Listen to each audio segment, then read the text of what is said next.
John said around transport, that actually we are putting the increases where the infrastructure is. Chair, look, I appreciate that. And I welcome the changes around the medium density stuff. I genuinely do, and certainly on the hazards. But I'm still trying to understand what our obligations, even once we get past that, might be going forward. Thank you. Councillor Henderson. Thank you, Chair. Got a number of questions, and before I begin, just thanks for all your hard work. It's a constrained time frame, and also admit to borrowing heavily from the excellent coverage of Greater Auckland on this morning. It was a really great summary of various aspects of this.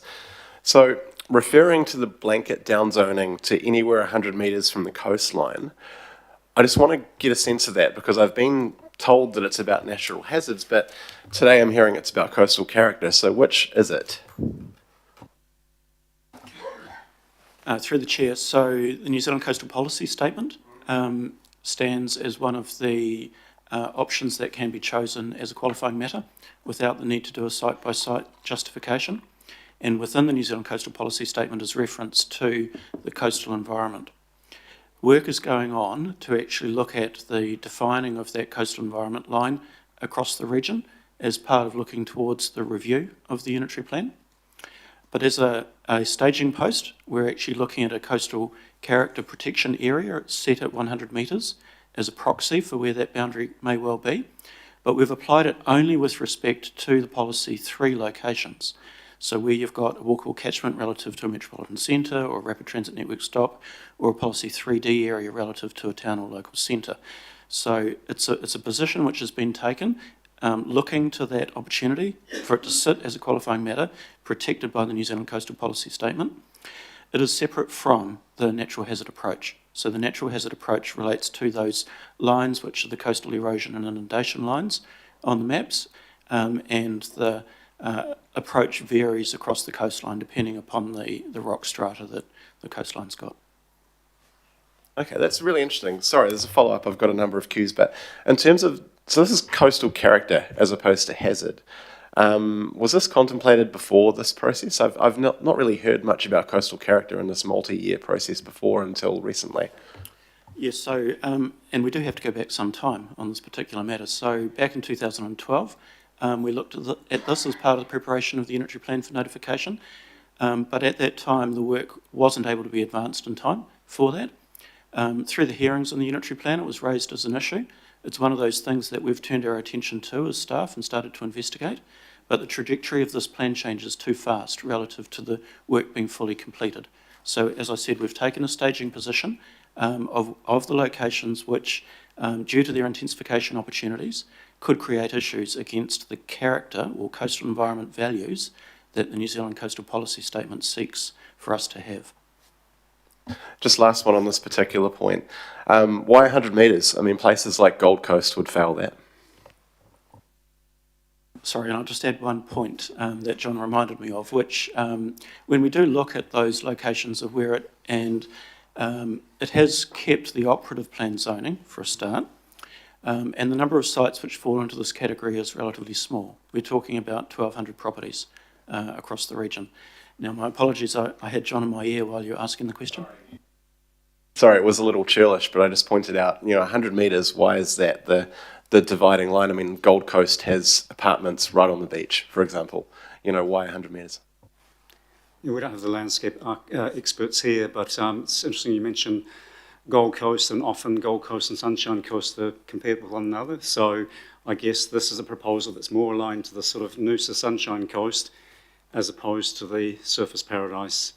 It is a very interesting point that you raised there. So yes, it does have elements of, in places like Takapuna Beach, taking more of a sensitive approach to the coastline, keeping things at the lower height and stepping back, as opposed to allowing the sort of 10, 15 stories right down to the beach. That's probably the most sensitive area in this replacement plan change. That is the one that the proposal is to hold the line. It's not taking away any of the potential under the unitary plan at present, but it's moderating the sort of up to 10, 15 stories in that location. So it's in the replacement plan change. Be interesting to hear what the local boards and others think of it. Okay, cool. I'll move on from that, sorry. Got questions about the height in relation to boundary plane and setback rules. Now, prefacing that I'm not a planner, I was a lawyer, but I'm not so good on the detail. Maybe you'll help me out here. But it's been said that these particular rules will essentially defeat the ability to actually physically build 10 to 15 story buildings on the sites that we're permitting as part of this. What would you say to that? What I would say is that we are looking to integrate very high density, relatively high density, 10 or 15 stories, into very low density suburbs. And in doing so, the replacement plan change takes an approach of having some sensitivity to that by the upper levels, beyond 5, 6 stories, having a little bit of a setback for those upper levels.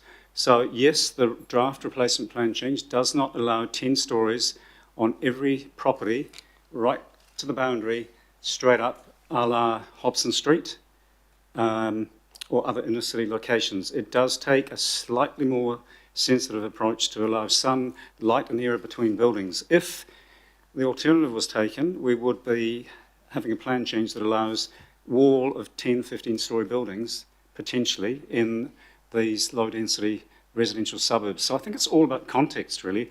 Absolutely, if this was, if these were streets that were all very urbanised, light industrial areas and so on, but we're talking many hundreds, if not thousands, of residential streets, that that level of intensification, that level of 10 stories, 15 right to the boundary, is something as staff we're not recommending that. So yes, you would have to amalgamate 2 or 3 properties to get that little bit of a setback at those upper levels. We think the overall impact on yield capacity, even in these prime locations, is justified. Okay. So just last one on this point. So I'm just sort of trying to parse that for the interested residents there. Do you accept that what we're zoning here, we're not actually expecting it to be achieved on some sites because of the height to boundary and the setbacks? Like it's not economic to be amalgamating all these sites to actually achieve what we're zoning to achieve. Would that be fair? I think in many cases it would be economic, and in others it may not. That's cool. Sorry, just moving on. But just to be clear, the 6 stories is enabled almost right up to the boundary. That is a very significant shift with very significant impacts, and that is enabled. It's the 10 and the 15 stories on a 400 or even a 600-800 metre section that the upper levels would just have to be set back a bit. So again, it's a very modest yield in my view, and our view, impact relative to trying to achieve intensification at that level of density, widespread across many walkable catchments. Thank you, appreciate that. I've got 2 more on special character and then 1 more after that. Apologies if this is unfair, because I should have asked this in advance, but if you do have it to hand, do you have any information of how much of Ponsonby is protected by special character area?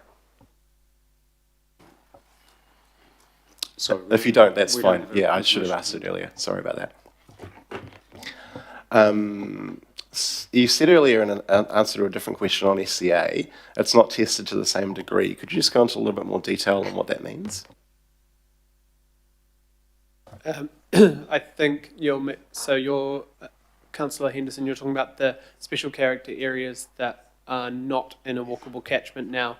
The difference between the test between them having an underlying zone of MDRS and them having a normal test. Thanks for translating that, Chair. I've got a few questions. And maybe talking about the difference between the test of a special character area in say, Kingsland. Yeah, thanks.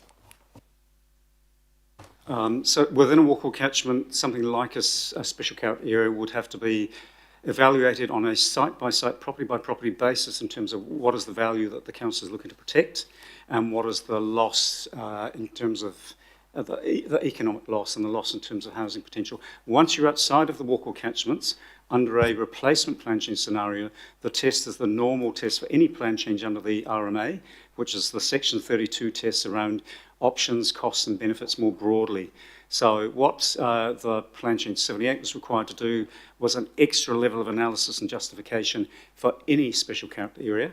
What the replacement plan change under the new legislation would have to do is the same if it's in a walkable catchment, but outside of the walkable catchments, the test is cost benefits more broadly under Section 32 of the RMA.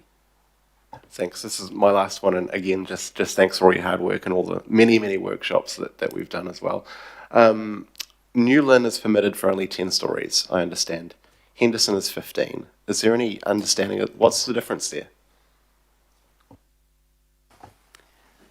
Unfortunately, we don't have our expert on the walkable catchments here, but Christopher might have an answer to that. Yeah. Thank you, through the chair. So our colleague Ryan is not here today. The best person to answer, basically all the RTN stations were ranked according to a set of criteria regarding their accessibility and the value of the services that are at each station. And the 10 and 15 stories were allocated to the best stations in sequence, and Newland was the next one that would have been allocated to 15, but to do that there was another sort of 6 stations that have the same ranking. So you know, it just was just the next one below the cut-off point is basically a simple way of explaining it. It's a bit of a shame given there's already a tower that's really revitalising that town centre, I believe. Wonder what we can do about that in future. But look, thank you for all these answers. I really appreciate it, and thank you, Chair.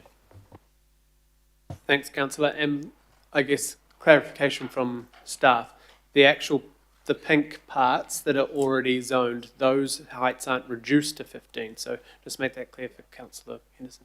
Yeah. So the metro centre of New Lynn is well beyond 15 stories even. I think it's up at about close, yeah.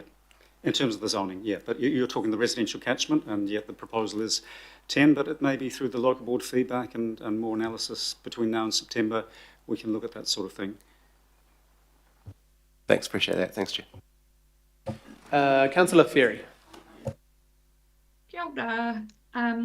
So that actually segues really nicely to my first question, and sorry, but I have got a few.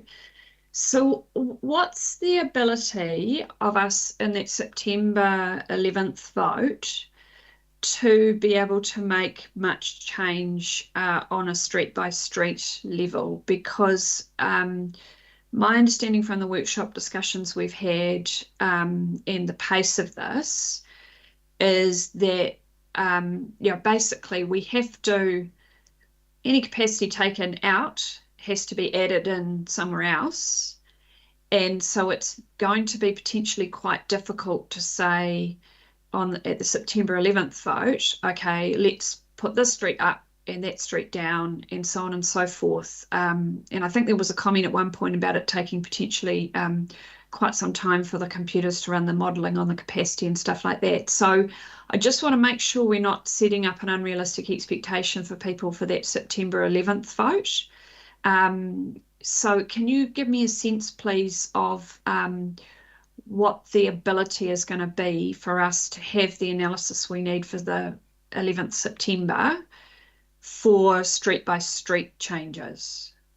Or is that something that we should be encouraging people to put into the process after notification? Thank you, through the chair. In the next couple of weeks, we'll have the next capacity run of the maps. So the capacity figure we have to date is based on the June maps. We're doing the capacity analysis. It takes about a month, 3 or 4 weeks to do the capacity model. Yeah. So by the time of workshops in September, before the meeting, we will have results in terms of where we're at. But the back of the envelope calculations are that we're there, but there's not much headroom. So that brings me to your key question, really, is can through this round of consultation engagement realistically significant changes be made? No, they would really have to be fairly modest, so that on the back of the envelope calculation we can say, there's enough headroom to safely accept that zoning change, but anything more substantial, it would have to be through the submissions process that the community could get involved in seeking more significant changes. Again, the same requirements would apply, but there would be more time to look at the unders and overs from any height or zoning changes. Okay, so I guess it's really important in terms of how we frame this up for those limited parties that are able to take part in the consultation before the 11 September vote. And I guess I'm thinking about how we best frame this for them, because if we have let's cut off Waiheke and Barrier, no offence to them, but they're probably not going to be giving stuff for their area. But say we have 19 local boards, 19 potentially iwi, say 5 or 6 ministries, and then I think we've probably got 2 or 3 adjourning councils. If all of them are putting in what they perceive as small enough changes, will we have the ability to synthesise that for that 11th September vote? As officers, we'll do our best to do some synthesis, but I think it's pretty clear that this process is not ideal from a time frame point of view. As the Chair has mentioned, ideally we would have had the ability to have these conversations with local boards, mana whenua and others, at least 4, 5, 6 months ago. That's not the situation. So lawfully there is an opportunity now to withdraw and replace, but the time frame for the engagement is so limited that those sort of significant changes, we simply wouldn't be able to make anything significant. So the staff, as you know, will do our best, but it's going to be a huge challenge. Yep. Yeah, and look, I want to reiterate what some of my colleagues have said. No shade on you guys for this at all. This is the time frame that's been imposed and the time frame we have to work to. I'm just wanting to get some clarity so that we can manage people's expectations. I think it would be really unhelpful, I think, for the public to, sort of feel that they can send through, okay, this street and this property and that property to their local boards and expect their local boards to potentially be able to influence our vote on the 11th of September, given the nature of this. So I just want to get that clear. So in that case, is it better if what we're putting to the limited consultation parties is to sort of say to them, look, we're looking for some broad comment from you that looks at, do you prefer that we continue with Plan Change 78 with MDRS, or do you prefer that we look at that we proceed with the draft replacement plan change? Is that probably more what we should be framing the feedback opportunity as? Through the Chair, I think that's a reasonable way to frame it. The local board report does start with requesting that the local board provides its views on the withdrawal replace question, so 78 versus something different, and then it goes on to say any other feedback on the draft replacement. It doesn't then say within very strict parameters, but I think that's a very good point. That in engaging with local boards and others, we make it quite clear that the committee will be very challenged if people are seeking significant changes to the draft replacement. But the fundamental one around withdraw from 78 or not, I think that is a key thing to get the feedback on. Yep. Yeah, thank you. Okay, that's helpful. Councillor. Sorry, Councillor. Yep. The other thing, and we were discussing this yesterday, Councillor Ferry, as there was feedback coming through, the other things might be, we believe you've missed a hazard, or we would like to understand how you're testing this catchment or this area we saw that was flooded and things like that. And then, you know, yesterday there was some examples where Phil brought up the actual modelling and the velocity, all sorts, and described how that was done. So I think local boards are the local experts. They might go, hey, this is a park, or this is a business centre that you forgot to put a walkable catchment on, or it's really about testing the policy, the potential mistakes that could have been brought up in the speed, but also those important, you know, this cliff actually swept away and you've still got it as XYZ. Am I right, John, that and Phil, that's the type of thing you want from local boards? Well, it's those errors, anomalies, and that local knowledge time and time again, and I'm not just saying this for the sake of it, when we engage with local boards, and local communities more broadly, but you know, just in terms of local boards, we get those little nuggets, those little insights. They see things on maps that we just don't see because there are so many land parcels on maps in such a large area, but they often spot those things and say, well, you've told us this is your approach, but it's not reflected in the maps. And so, I mean, I think there will definitely be some great insights, even just on those improvements. Yep. Right. And that actually segues really nicely to my next question. Thanks, Chair. I swear I didn't send them to him in advance, but I did email this one yesterday. So in regard to the flooding hazards in particular, I asked some questions about this because this is the number one query I'm getting from constituents.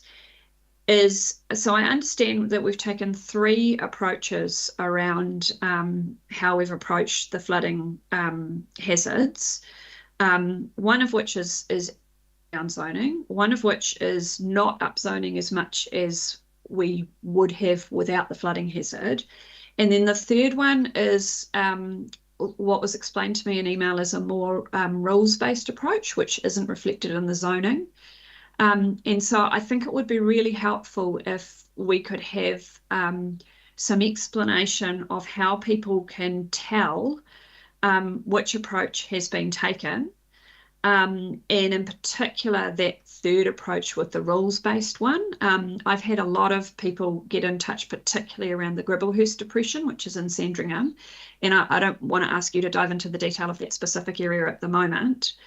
But looking at the maps, I can guess this looks like it's had, has been downzoned. This looks like it hasn't been upzoned as much as it could be. This bit here I don't know about, but I'm hoping there's a rules-based approach to this piece.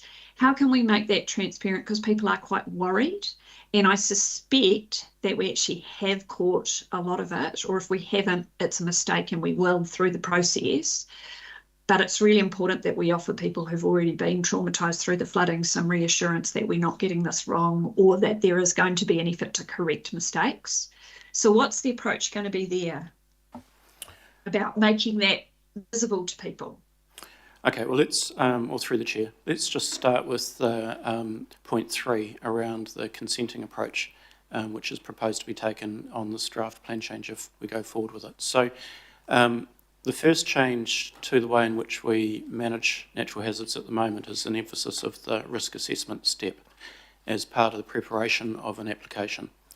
And the considerations that are needed as part of that risk assessment, looking at the type of activity which is proposed, the proximity to the natural hazard, the mitigations that people are looking to do, whether or not those mitigations compound any issues beyond their site, how they deal with issues such as the emergency egress and safe refuge.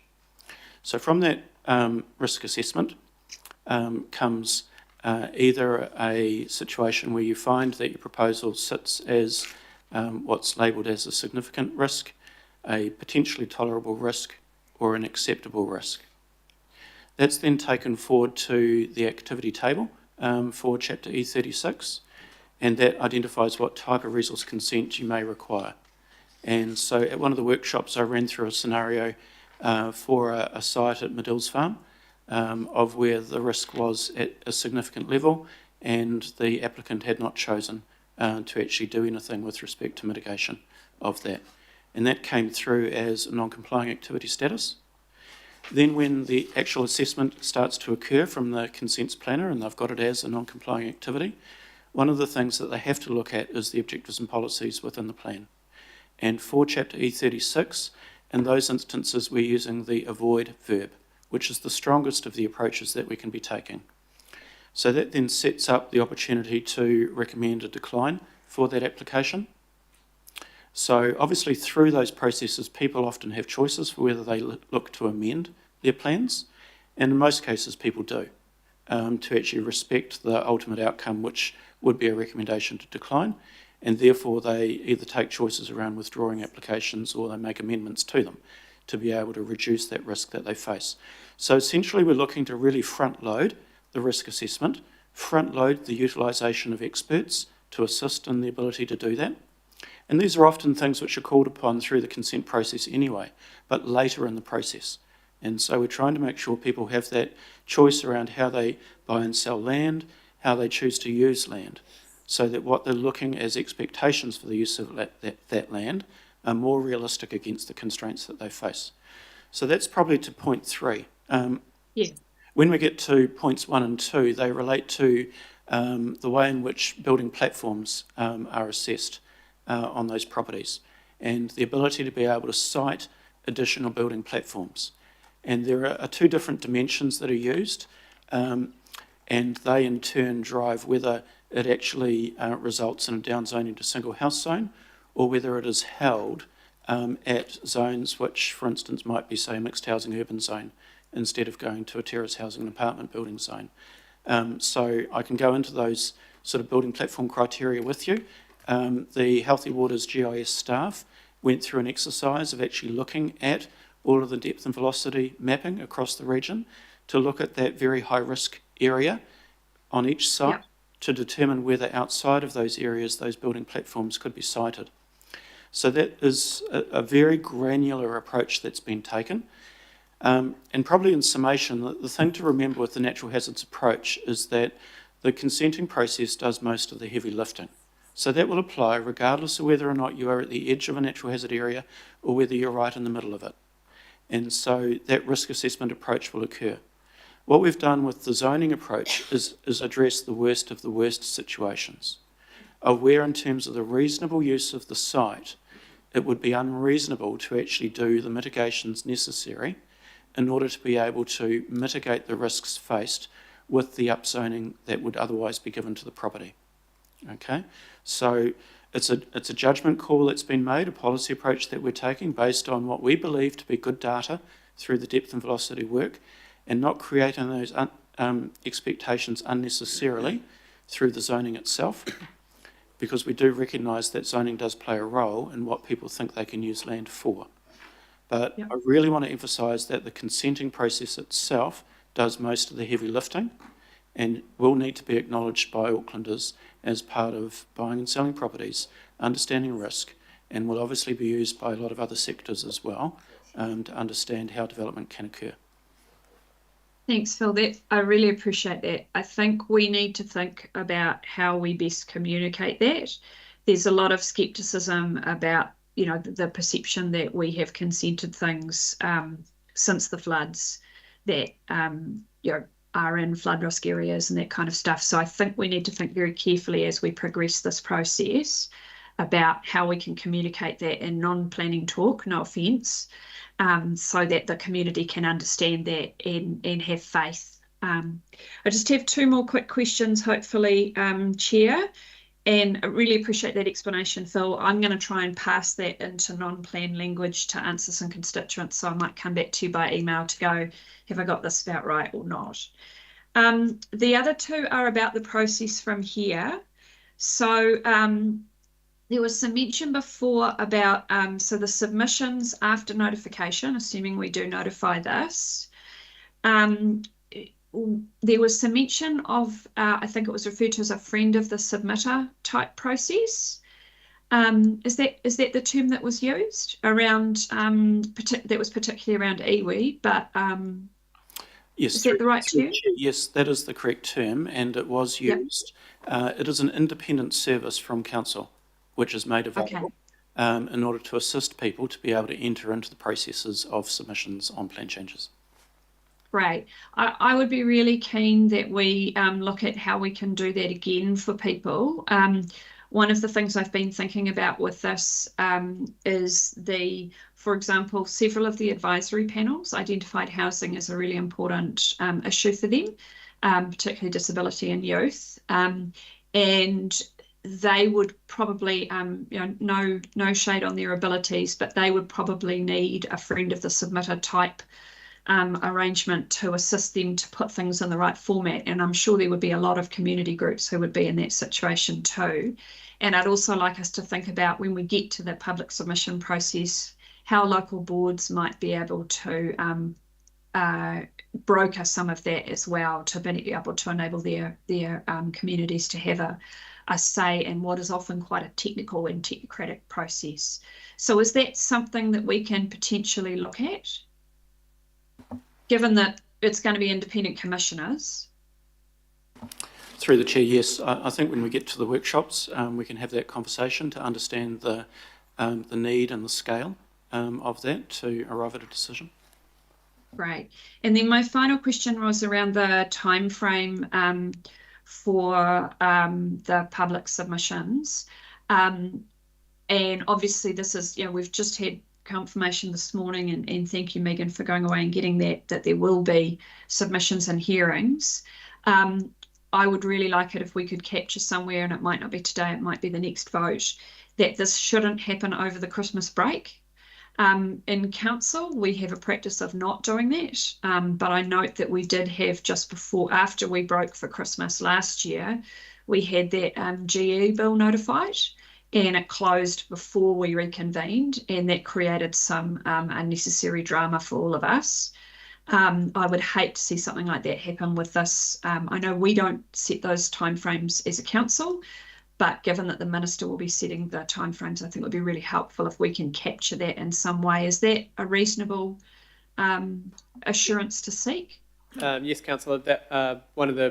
We have 2 additional chairs recs going up. One that includes urgent conversations on essentially the timing, everything. So we've got the expectations we have that they hopefully will accept. Thank you. Great. Thanks very much, Chair. Councillor Bartley. Oh, thank you. This is about enabling more capacity. And I wanted to know, we already have areas that enable more capacity, but nobody's building.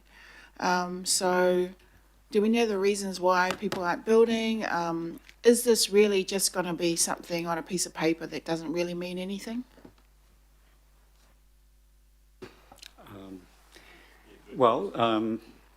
Population is growing, and it's the growth in population that drives the need to build.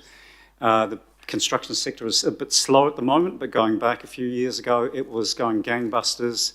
Our chief economist, Gary, produces a regular report with input from many others around the tracking and the rates of build and so on. So there are definitely houses still being built. We've had some peak years over the last 5 years of the most houses ever consented and built.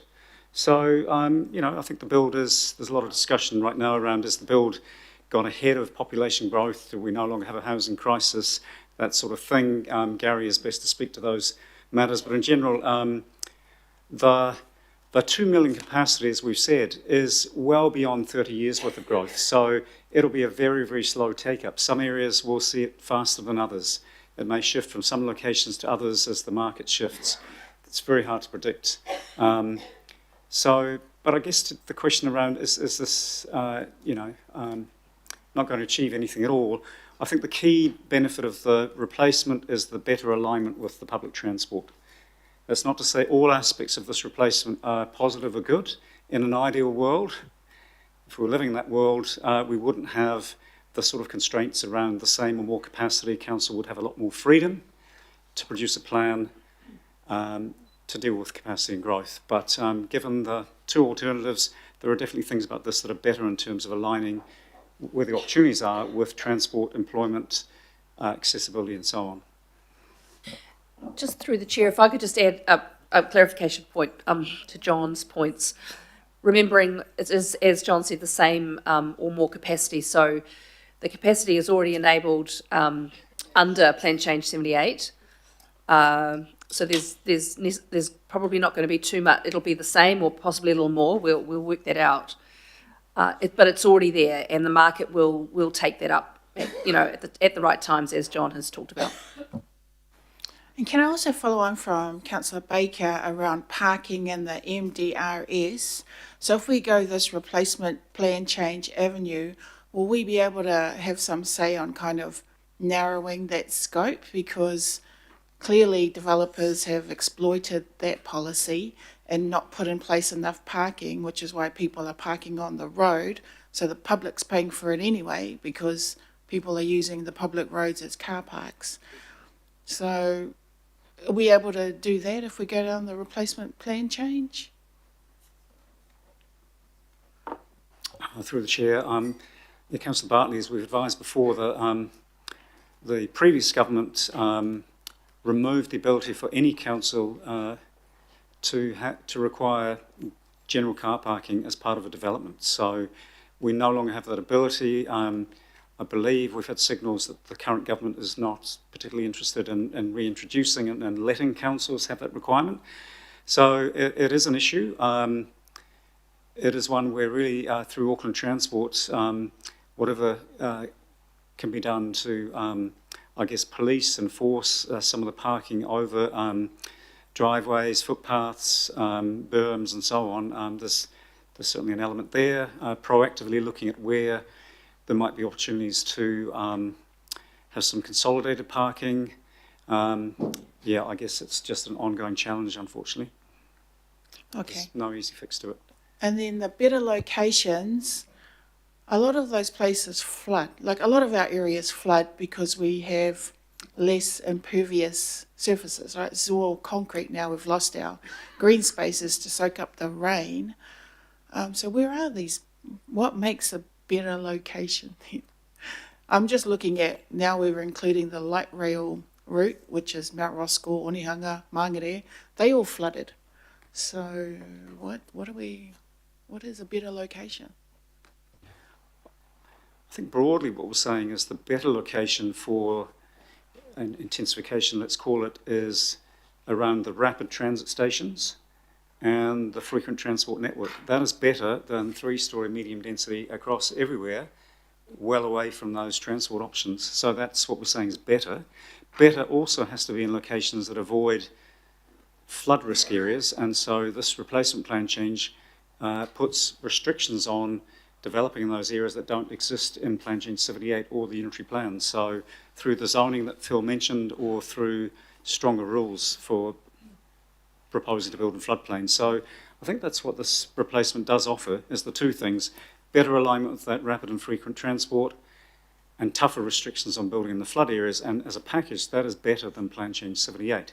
Again, there are aspects of this replacement that are not perfect by any means, but it's got those benefits relative to 78.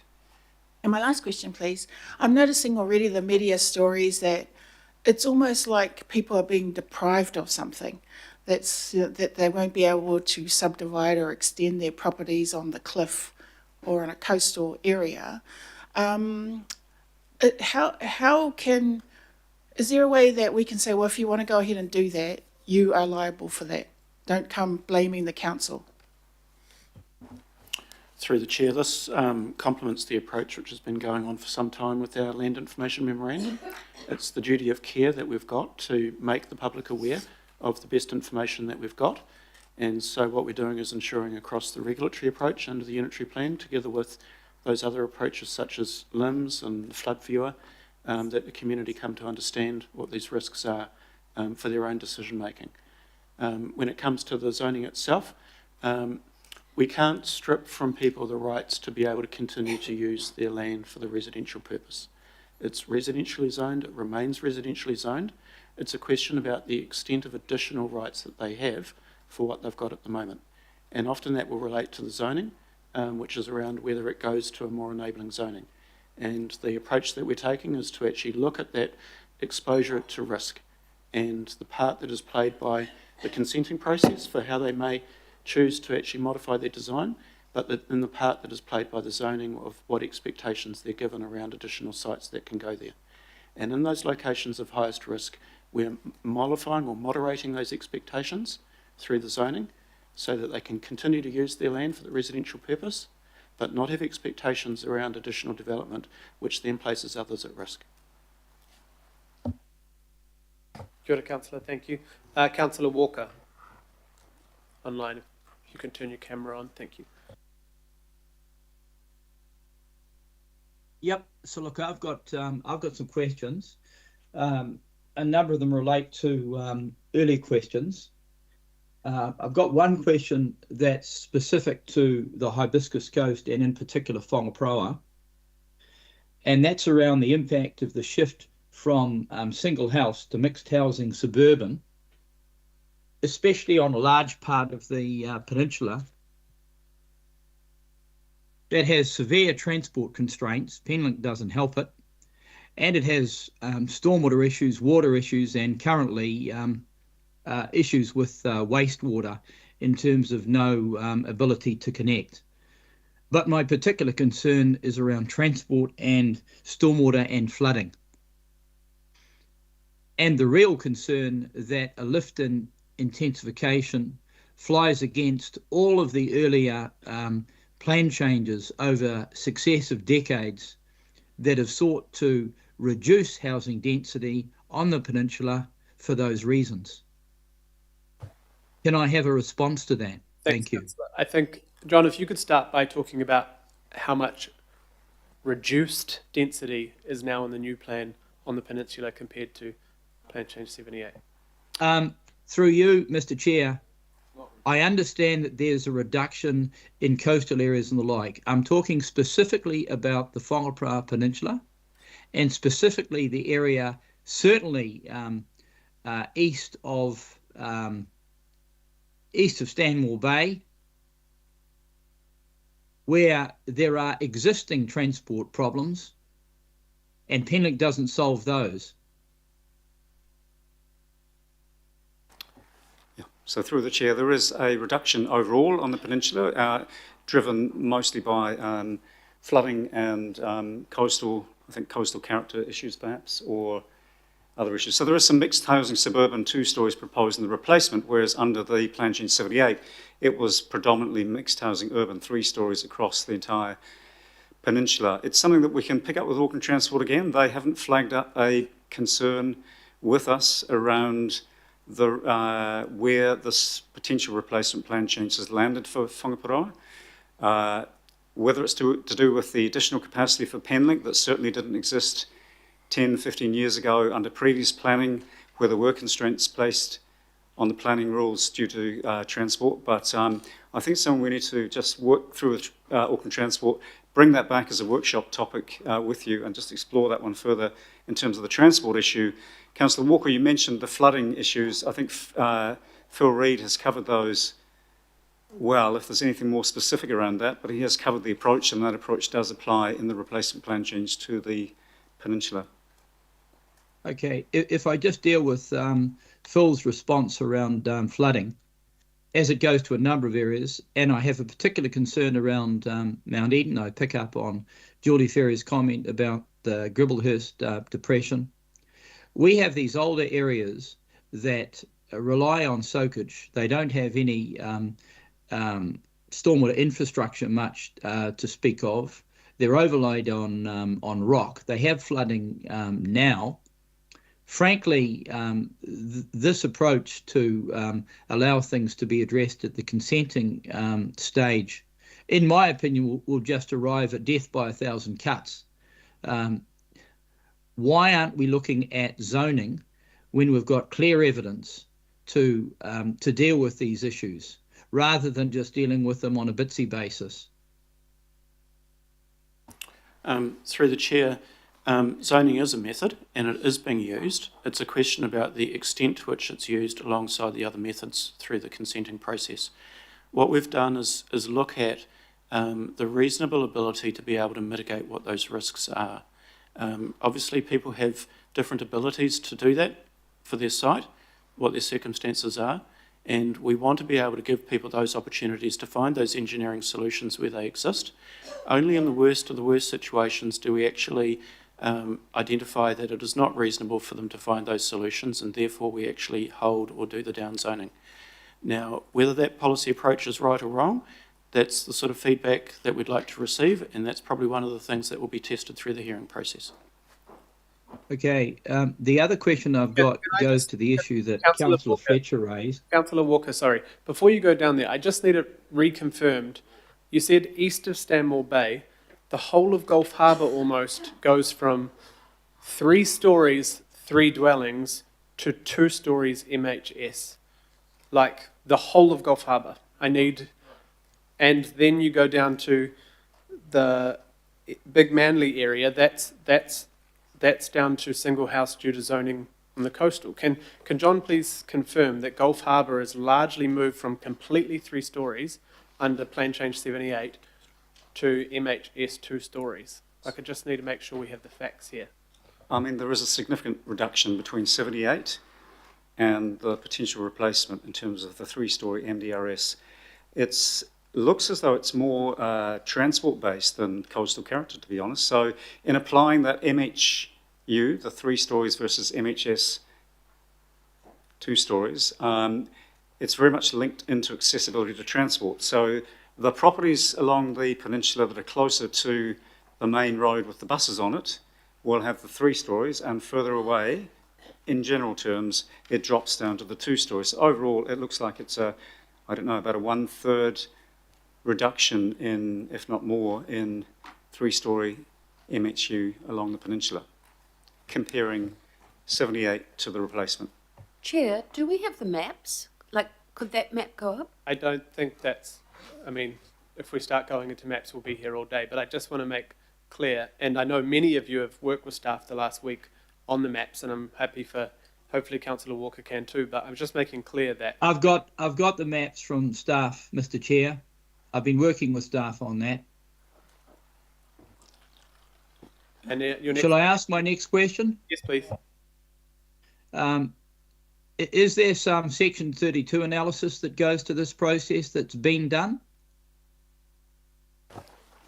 Through the Chair, again, the pace we're moving, the Section 32 is a very draft, but absolutely it's a fundamental legal requirement that there's a Section 32 analysis under the RMA for the replacement. So we are making the assumption that we're continuing on. So there is drafting probably happening today on various parts of the Section 32.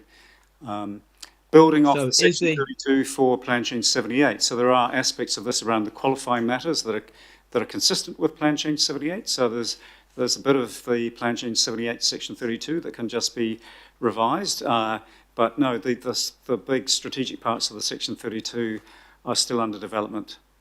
So they're not available. Okay, thank you very much. So I have a question that arises from Councillor Fletcher's question, and that is inevitably property values, or the value of a property, is based on the development potential of that property. In a situation where there are significant areas that are being uplifted in terms of their value, that then has an impact on affordability, has an impact on inflexibility of the supply of property, which is the opposite to what we were told earlier. I think we should have some reporting on that. It is important. In my opinion, it goes to the Section 32 analysis, but it goes to what I see as being an escalation in property values across Auckland, an impact on affordability, an impact on what I would suggest will be a lower quality of housing, as an increasing proportion of the property that's available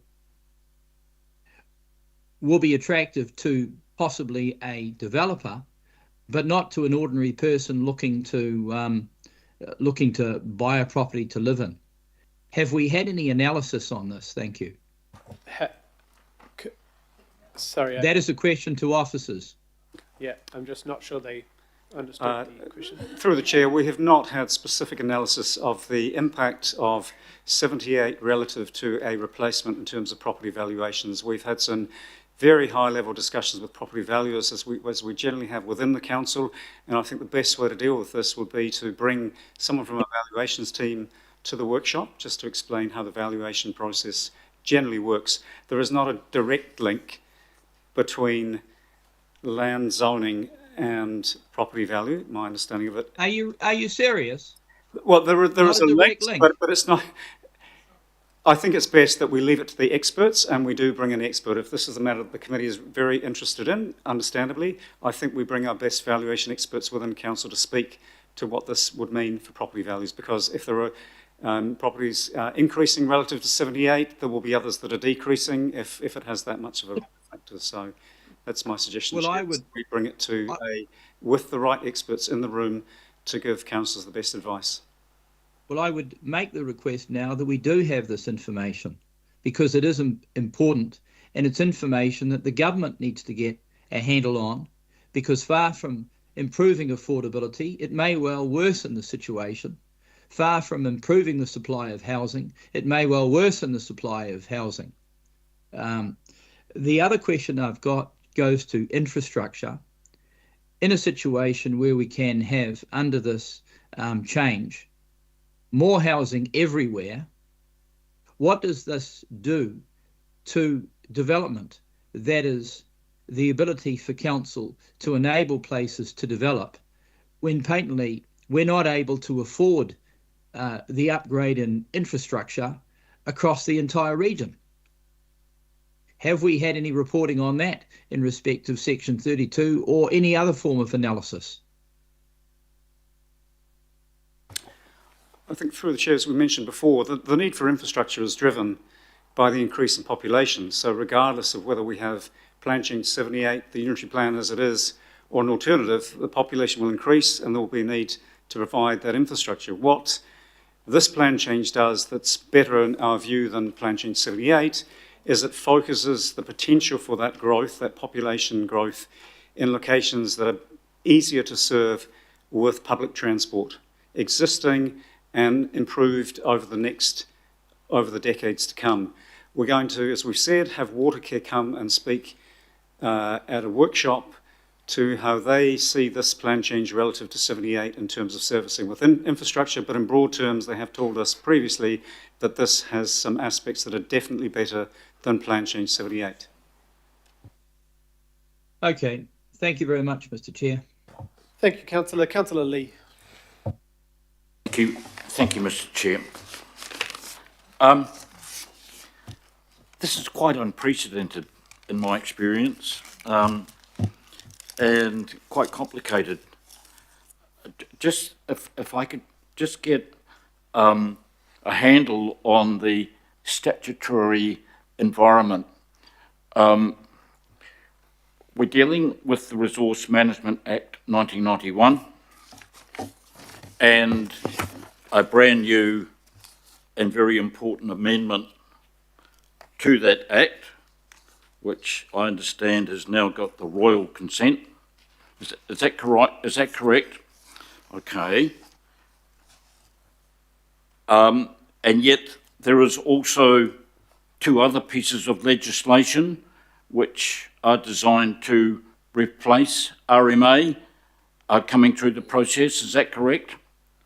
Okay. And have we any idea how long RMA amended in this way will last?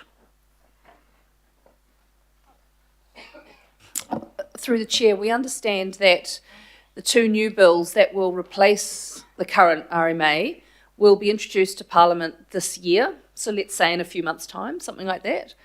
And the Minister has said that he expects that to pop out, be completed by the end of the government's term. So let's say this time next year. So in about a year's time. Okay. The transition, what we don't know, sorry, Councillor, is the transition period post that. But that's basically the times we know. I understand that the Minister firmly believes, and I've heard him say it, that the cause of the housing crisis, which we hear about periodically, but not constantly, it comes and goes, was caused by the Resource Management Act. I'm not sure that is correct at all, but leaving that aside, we now, thanks to his rather frenetic activities, we now have an Auckland unitary plan. We have a Plan Change 78, which will radically amend the Auckland unitary plan in terms of a dwelling provision from 1 million dwellings, potential dwellings, to about 2 million potential dwellings. And am I right in saying if we, the members, endorse this new draft plan, and by endorsing we express support or approval, we in effect have 3 unitary plans for Auckland. We have the official legal Auckland unitary plan. We have the radical reform to the Auckland unitary plan, Plan Change 78, and then we have this new draft plan, which in terms of Just get development, to the question, Councillor Lee. excuse me, will have the same or more capacity as Plan Change 78. Is that right? So if we endorse this, there'll be actually 3 plans, only one that is official, but in effect 3 plans knocking around, because, is that right? Well, through the chair, with any plan change, significant one, you have the operative plan and the proposed one, and that's been the way since well before RMA. You kind of have two plans running in parallel for a period of time until you've had the submission. So having two plans is not unique at all. For a short period of time, 3 to 4 weeks, if the committee endorses a draft, you are correct, Councillor Lee, that there will be a third plan of no statutory status other than for the purpose of engagement with local boards, iwi, statutory authorities and so on. However, if in September the committee decided to withdraw 78, we would be back to the normal situation of two plans, a plan and a proposal to amend it. So, though we have already an infrastructure deficit the cost of which to resolve amounts to billions, we're not short of plans at least anyway. Just moving on,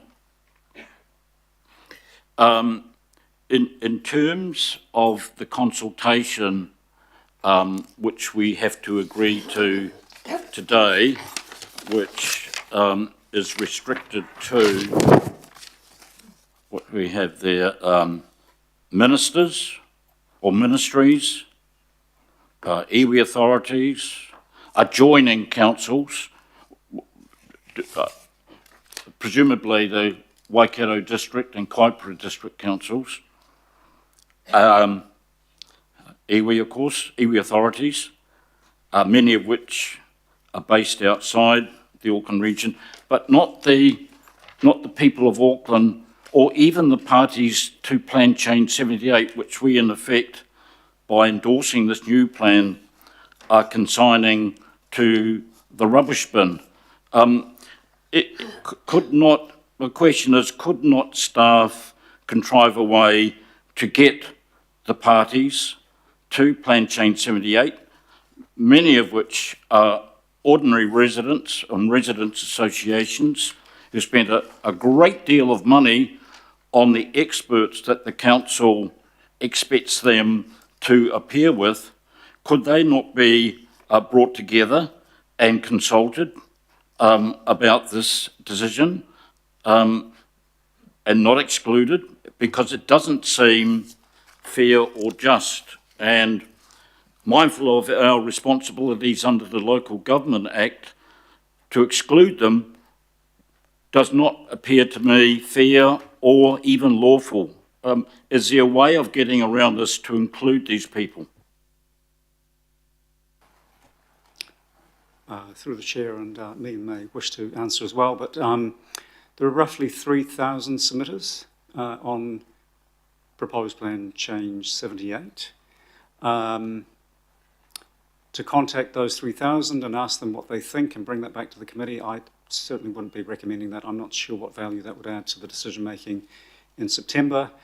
It is unfortunate that we're in a situation where the time frame is so limited that we can't engage more broadly with the public, but I don't think engaging just with that subset of 3,000, as important as they are, they would have to submit again if there is a replacement.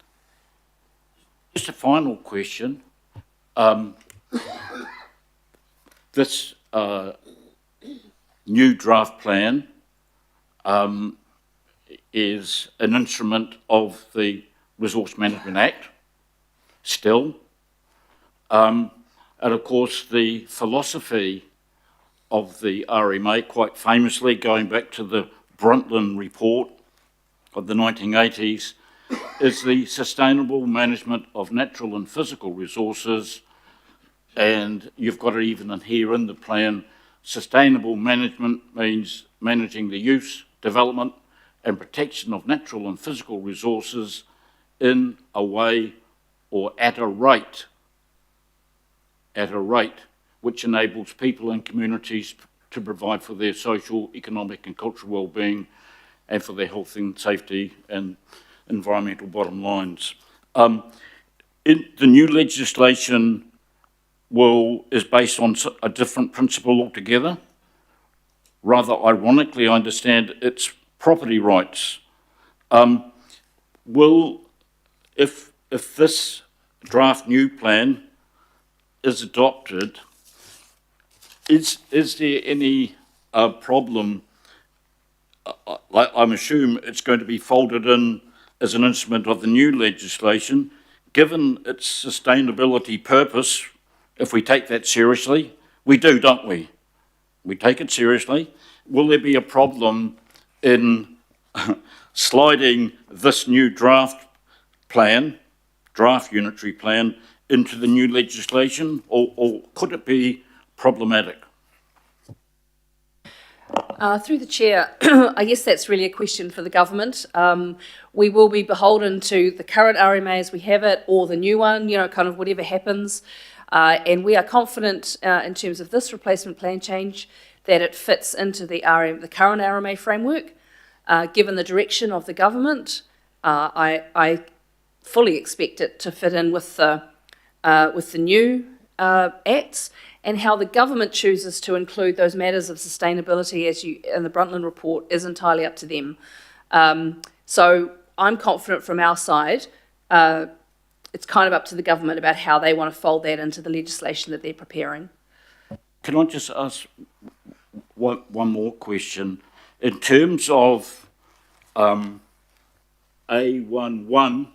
purposes of the Auckland Unitary Plan, which we have in here, and it's part of the new draft plan, is the fact that providing for 5 million people or more, and it could be up to 9 or 10 million, is that complying with the sustainable management purposes to have dwellings but no sewerage? And where will the sewerage go? Into the harbour? Is this joined up thinking, or are we just looking at one side of the picture, the dwellings, without worrying about the toilets and the sewerage and the water and everything else, let alone the schools, hospitals, etc., etc.? Is that complying with our own plan? Because part of RMA is that we have to comply with our own plans, do we not? Through the chair, Councillor Lee, I understand your concerns, but the reality is we've, in the current Plan Change 78, is a very similar situation. Of course, the extent of intensification goes everywhere. This is a more targeted approach. We know that with all of this, we do have to align our infrastructure, and so that is where that comes into your investment decisions and directions to your CCOs and to the council about where it puts its money in order to deal with the population growth. So we're in no different situation than we have been for a long time. We are getting better and better at aligning that. But look, the challenges remain in terms of both affording infrastructure and building it as efficiently as possible. And, intensification does provide more efficient use of infrastructure. And on the basis of the kind of feedback around the table, that is why we've based this draft plan change on removal of MDRS. It's more focused. There will be areas that will be constrained, that we'll need to have conversations and investment decisions that will put more infrastructure into those areas, and others will have capacity. So, look, I totally understand your concerns. It's just that we're still in the position that we've always been. We're getting better at it. But we're not. There won't be full capacity everywhere all of the time. Okay, I just want to make a brief comment. There's something familiar about the process, and I'm thinking, is this a plan change? We've got an existing plan. It's been through a process by the book, if you like. Now we have a plan change, perhaps a plan change by way of replacement. It sounds a bit familiar. Thank you. Councillor Williamson. Thanks, Mr. Chair. I've got a few questions. I don't think I can get the order right, so I'll just take them as they come. The first issue that I think applies in our patch of the world is a huge raft of some of the land that was developed by Wolf Fisher and Morris Peichel, who owned the farms that were all the base for the part of Pakuranga and Howick development, put covenants on a whole lot of the titles when they created them, saying we're creating these houses, they're going to be suburbs that people can live in which was their farmland, but you cannot do the following. In other words, you can't put more than one dwelling on each title. Now, a whole lot of people in our ward believe those covenants are legally binding. But it looks like the problem is they're not something that we take account of. That if it's the residents who have those covenants on their title, they have to spend money with lawyers and go off and go to court and fight in order to get the recognition of what is a legally binding covenant. My understanding is it's a legally, you can't just say, well, we're walking over the top of it and expunging it. And so the questions that I'm getting already from people is, will these proposals you're putting forward honour the individual covenants that we've all bought? When I bought my place, I saw it on the title and the lawyer said, remember, you're buying this, but you cannot do the following because of the covenant. And thousands of other properties are in that. So I guess my first question is, what is the status of people who have bought properties over decades with those covenants sitting on them, and now we might come along and say, sorry, we want that land for a different use? Through the chair, thanks, Councillor Williamson. So my understanding of those is that they're private covenants, as you say, and they're on the titles. So they are legally binding, and they trump then any kind of land use, underlying land use we might have. So if there's something on a title that further constrains for whatever reason, whether it's nothing to do with council, could just be a preference, then that remains until there's a legal process to remove that out. And of course, that may never happen. So the only other situation there would be if through a subdivision consent or a resource consent between the council and the landowner had some kind of agreement or covenant, that could be changed through another kind of consent process. But I think the ones you're talking about, as I understand it, are private ones, and so they will remain, regardless of what the colours on the maps look like. So similar if it was MDRS, you know, in Plan Change 78, same thing, wouldn't necessarily be able to change it if you've got that private covenant on your title. Right, but now the next question comes is, what about the covenants on your neighbouring properties, but you're not going to abide by it? Because what we've had is developers come in and buy a property, it's got the private covenant that you can't develop it, and have gone ahead and put up 3-storey multiple. And of course the neighbours are all saying they're in breach of the covenants for us all, and they're saying, too bad, we don't care on our particular property. And they've gone off to court in every case, paid, you have no idea the sums of money they've paid to lawyers, and actually ended up winning and stopped the developers doing it. But I would have thought that we would, in terms of approving those constructions, saying, actually, there's a covenant on your property, and no, we can't. Now, I understand that that's not the law, is that right? So where it's not something that council is requiring or demanding, then no, we don't get involved in those kinds of conversations. It does fall to the private, owner to deal with those matters. So somebody buys a property next to mine and starts building a multitude, which they're not allowed to, but I've got to go to court and fight a big battle to get it. Okay. Okay, I don't know any ministers, so. Okay, now the next one was to do with walkable catchments, because I've got a really big concern about that. In Wellington at some stage many years ago, I remember people coming before a committee showing that if you looked on a flat map, these people down this side of the major road and these people down this side of the major road were the same distance from the road and were categorised the same. However, when you went there, these people lived at the top of a mountain goat track so high to get up to the bus, you'd literally have to be an athlete. And these people down here lived so far below it that they could roll home down the hill. And so the distance from the width on a flat map did not demonstrate what a walkable catchment really was. Have we got that same issue here? Because I can tell you at our way, there are some that are at the top of very big steep slopes, and there are others that are absolutely flat along a straight plane which are the same distance. But you try walking that one while I walk this one and I'll tell you the difference. It's massive. So through the chair, no, we don't have that issue. The approach we've taken is not to look at it as a just a linear distance from the station. Right. We've looked at the landform, the topography, major arterials that might create a barrier to crossing over and therefore delay you. It's generally based on a 10-minute walk around the train stations and the busway stations on the eastern and northern busway, and a 15-minute walk from the edge of the city centre. But it's a walk that takes into account the curvature of the roads, the topography, those barriers that might stop you getting from A to B, parks that you might have to walk through at night, which might make it less desirable. So they're fine-tuned. They're not necessarily perfect. Local boards have assisted with them in the past, and hopefully over the next few weeks we might get some more insights from local boards. But yeah, hopefully that gives you some assurance we've had some sophistication. So I'll prefix my next question with, I'm a big fan of trying to get really good intensification on the public transport corridors. I think that makes common sense. Lots of those corridors have got second-hand car lots and that could easily have apartments and so on built. But what I'm really concerned about is when I sat, and I want to thank, just making sure, Celia Davidson and yourself, Phil, yesterday.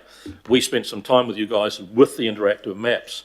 And my biggest concern right now, why I'm finding it really difficult to sort of say yay or nay, is there's so much on those maps that are still yet unable to be explained. There are cul-de-sacs, absolute cul-de-sacs, where there is the same houses in that same, all got to come out onto the main road, and some houses are orange and some are yellow. Some are suburban and some are urban. And I would not be able to, and you noticed yesterday, we couldn't find an explanation for why there were those outriders. So when we say endorse, I would love to have it that this is a start, and we get a little bit more phenomenally good information about why those maps have one standout house or two standout houses in a cul-de-sac, but all the others are not. And I wouldn't be able to explain that to people.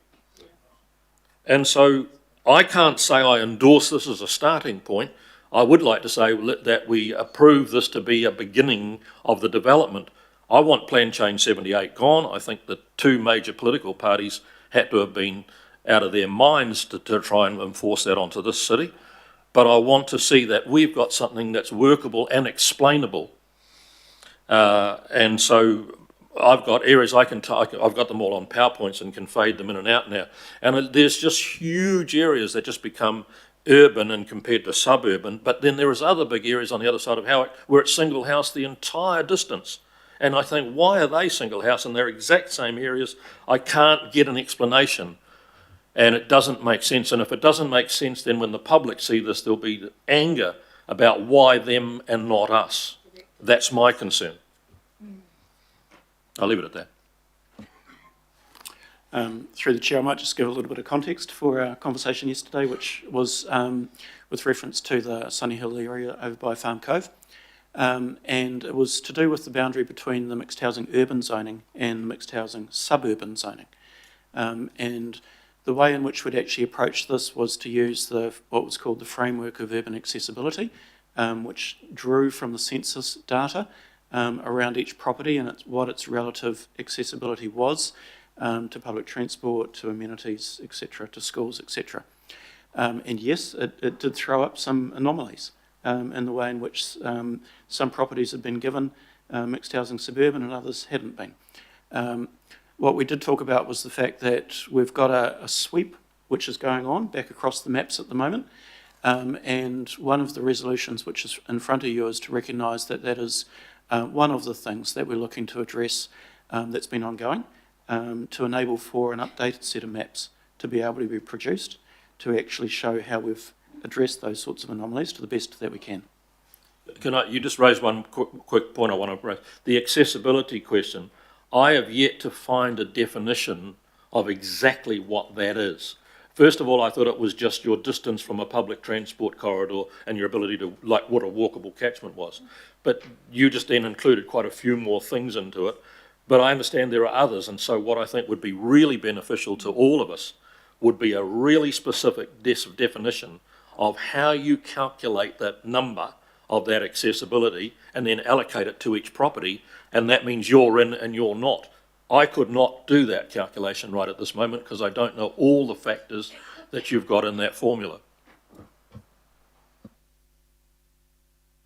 Thank you, Councillor. And this was some of the work that was done before the MDRS suddenly popped in and made it blanket everywhere. So the team are now trying under this speedy process, trying to get back to some sort of sense of normality. So it is hard. I have 3 more questions, and then I was funnily enough hoping that we might get done before lunch, but that was a high hope. So I think we need to do these 3 questions and then move to lunch, especially, well, for everyone, but especially staff members. And then, so we've got 3 questions. I'm cutting it off there. Councillor Watson. I'll try and keep my questions sort of generalised, but it goes to the notion of certainly in some wards where there's a lot of housing now that is mixed housing urban under the the unitary plan. Big swathes of them were either single house lots or mixed housing suburban.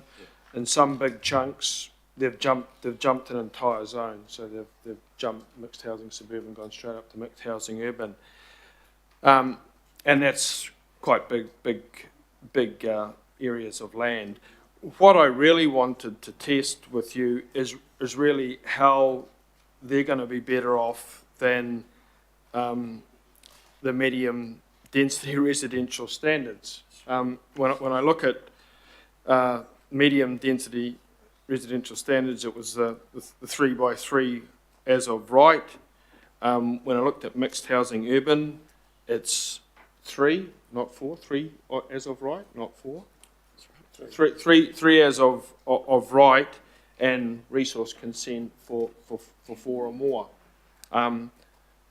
If you compare the two, and in practical terms, you look at the constraints with the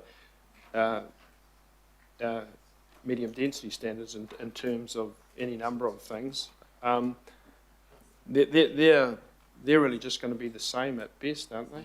There's going to be no improvement for all those big swathes of Auckland that are mixed housing urban.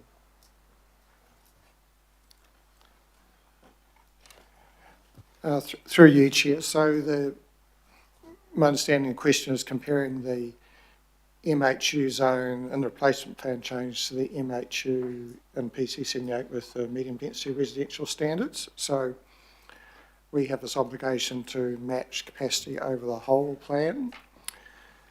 So there's several ways you can do that. There's by altering the zones that apply or by altering the standards in the zone. So in the replacement plan change, the standards are not the same as the medium density residential standards, but they do provide a lot more capacity than the PC78. There's a lot of subtleties in how you model capacity, so the model capacity isn't that different, but there are differences in the way the rules apply. So the height relation to boundary in the replacement plan change is not as permissive particularly on smaller sites as the one in the medium density residential standards. There are other differences. For example, we have additional standards on deep soil and tree canopy, and I've got the wrong table here.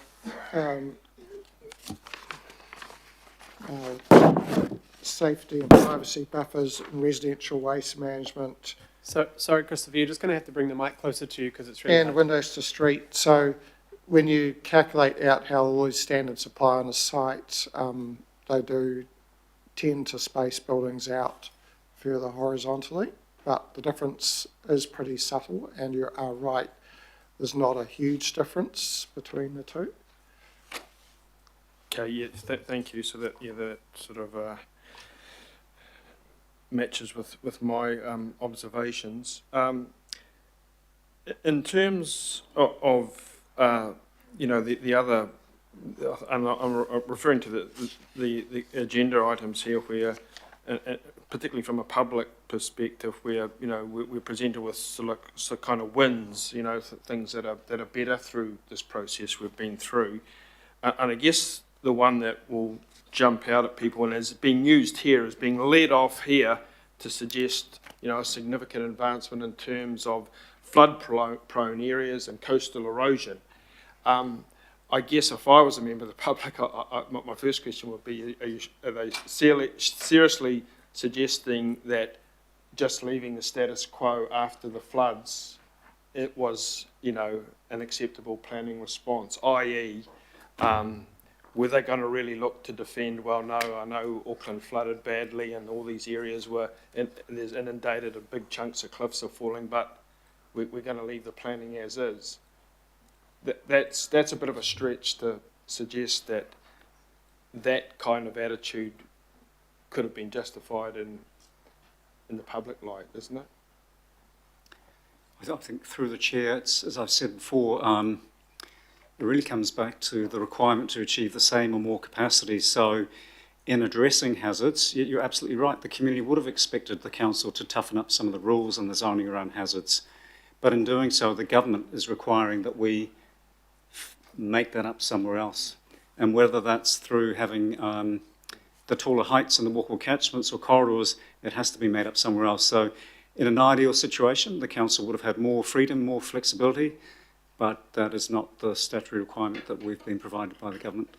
Okay, thank you. One final question, Mr. Chair, and it, you know, my impression of, you know, both the medium density and the replacement is that it runs a very real risk of just leading to kind of ad hoc development. So sure, there's areas that around the new stations and the walkable catchment, et cetera, where people can see the logic of that in the city centres. But outside of that, in, you know, suburban Auckland, which must make up 80% of the properties, or, you know, a big chunk, don't we really run the risk now of, you know, there'll be 5 units put in there and 3 units there, and because of all the constraint, isn't that a bit self-defeating in that it opens up to everywhere, so you don't actually get that concentrated view of where you really want to drive it, other than around these stations and walkable catchments and whatnot.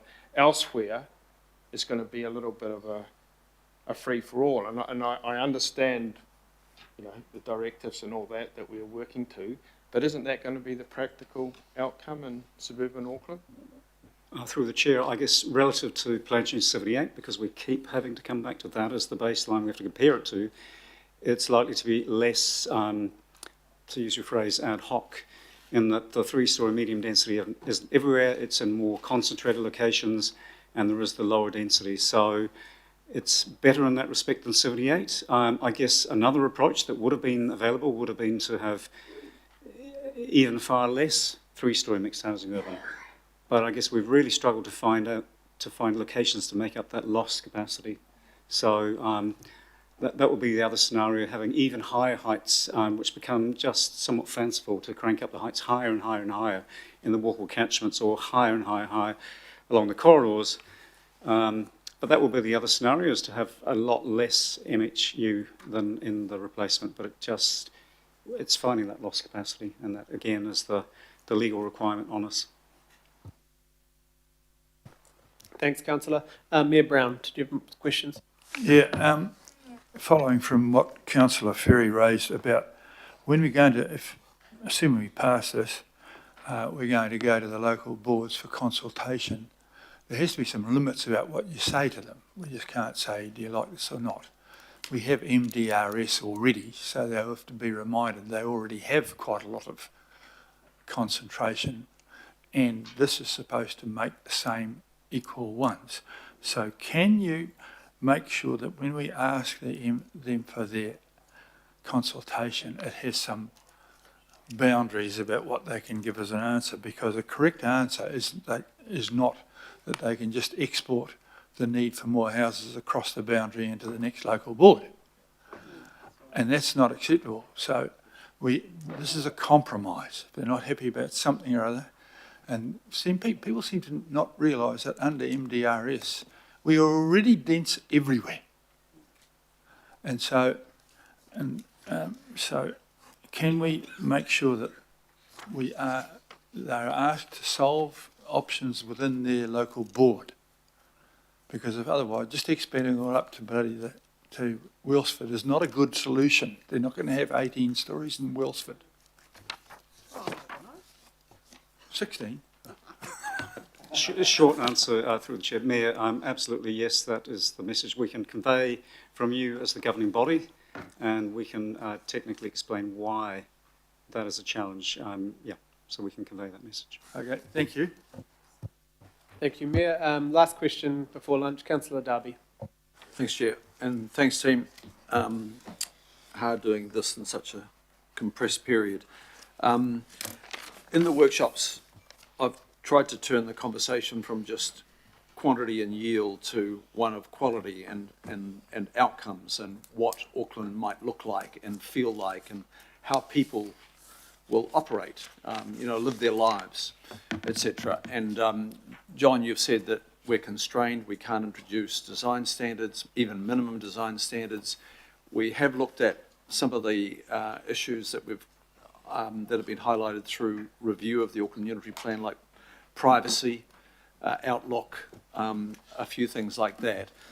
But we're going to have to be even more reliant on the Auckland Design Panel, the Auckland Design Office in the future, and making sure that developments are triggered for review, for design review.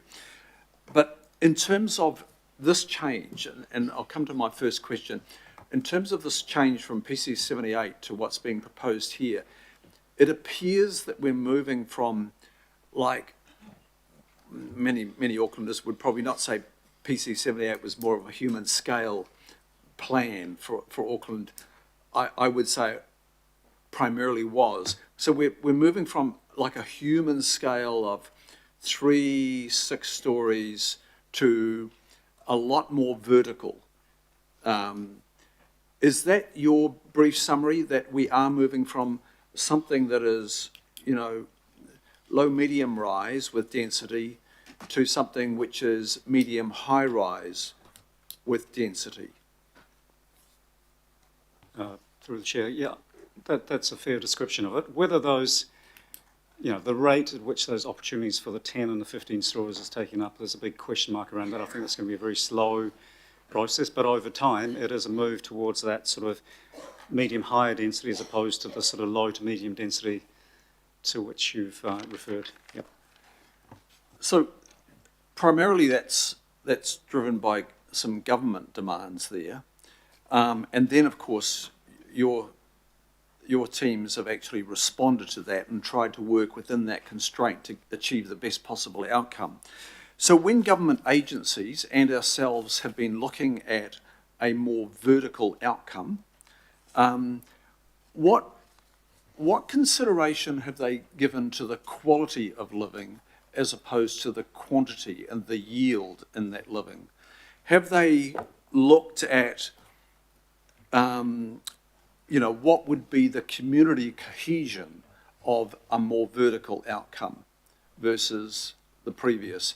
Have they looked at, the identification of neighbourhood by the people that actually will live in these places? Have they looked at, the social interaction of interaction with the streetscape of higher living versus medium-rise living? Have you had any exchanges with the Ministry of the Environment, which appear to be monitoring this meeting by their very quick response? What interaction with the Ministry of the Environment, what have they been looking at? What are the international models? Have they looked at cities which have achieved density through medium rise? Have they looked at cities like, Paris, which went to more of a high rise, and last year it's gone back to a maximum of 12 stories? Have they looked at these examples and tried to understand it through the place of people as opposed to, just the built outcome and the yield that built outcome might deliver? Through the chair, I'm not really aware of the ministry doing any of that work. I think that is really important work.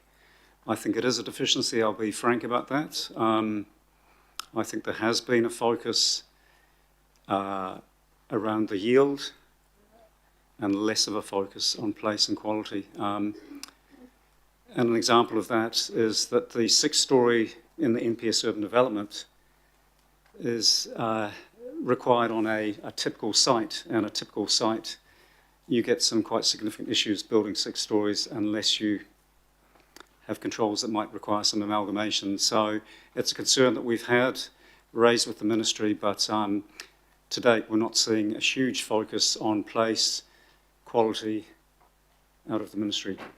Hopefully we see that going forward. So each of you, the three of you, are very experienced. You've been in this business of planning for a long time. You know examples.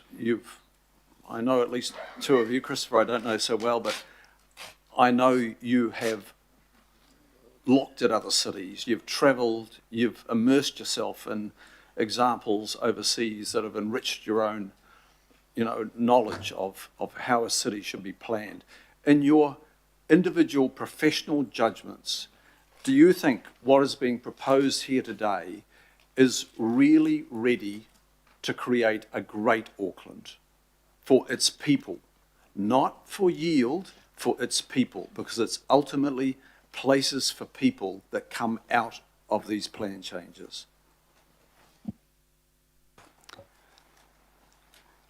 Well, I suppose that is the big decision in September. But again, what I will say is there are aspects of this plan change that are clearly better than 78, and there are certainly some things about 78 that are highly problematic from a quality point of view, from a infrastructure provision point of view, from aligning with transport. So I think I've come back to the comparison we really have to make is 78 versus this one.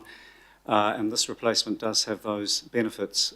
As I said before, and again, I'll be completely frank about it, this would not be the plan change that officers will be bringing if the council had absolute freedom to amend the unitary plan to provide for more intensification. But the requirement on us is to achieve the same or more capacity as 78. And so that does drive some outcomes that are suboptimal, unfortunately, but that's the decision we have to make. So, but again, advice is that this is a better way forward than 78. It has improvements. Whether it's quite there yet, probably not. In September, will it be better again? Yes. Through the submissions process, is this a process that could achieve an even better outcome than where we're at with the draft? Absolutely. I mean, that's the whole reason for having submissions, is to actually improve the plan all the way through the process. John, thanks for your professional honesty there. It's appreciated. I've got a question for our economist, if Gary's here, if he might come up. And while you're coming up, Gary, I'll give you this question. Is the yield, Gary, provided through the 6, 10, 15-storey development more likely to be taken up by developers, which is driven by market demand? Developers just don't build, they are driven by market demand, people wanting to live in such developments.